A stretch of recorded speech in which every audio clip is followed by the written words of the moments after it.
বাংলাদেশে মাদকের ভয়াবহতা কতটা? সরকারের হিসাব বলছে দেশে বর্তমানে প্রায় ৮২ লাখ মানুষ বিভিন্ন ধরনের মাদকে আসক্ত। এই তথ্য জানিয়েছে স্বরাষ্ট্রমন্ত্রী সালাউদ্দিন আহমদ। তিনি বলেছেন, মাদক নিয়ন্ত্রণে বিদ্যমান আইন আর যথেষ্ট নয়, তাই আইন সংশোধনের পাশাপাশি নেওয়া হচ্ছে নতুন কিছু উদ্যোগ।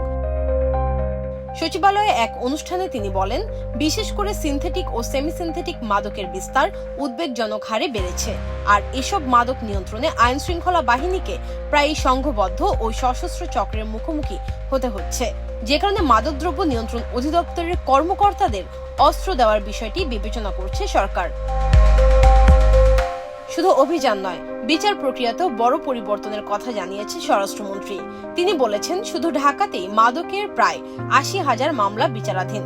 সারা দেশে সংখ্যাটা আরো অনেক বেশি। তাই মাদক মামলায় দ্রুত নিষ্পত্তির জন্য বিশেষ ট্রাইব্যুনাল গঠনের প্রস্তাব পাঠানো হয়েছে। অন্যদিকে মাদকাসক্তদের চিকিৎসা ও পুনর্বাসনেও জোর দিচ্ছে সরকার। ৭টি বিভাগীয় শহরে ২০০ শয্যার মাদক নিরাময় ও পুনর্বাসন কেন্দ্র নির্মাণের কাজ শুরু হয়েছে।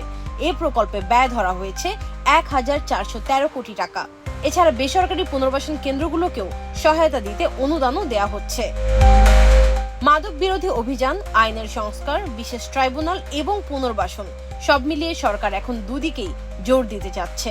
তবে ৮২ লাখ মানুষের এই সংকট মোকাবিলায় এসব উদ্যোগ কতটা কার্যকর হবে সেটি এখন দেখার বিষয়।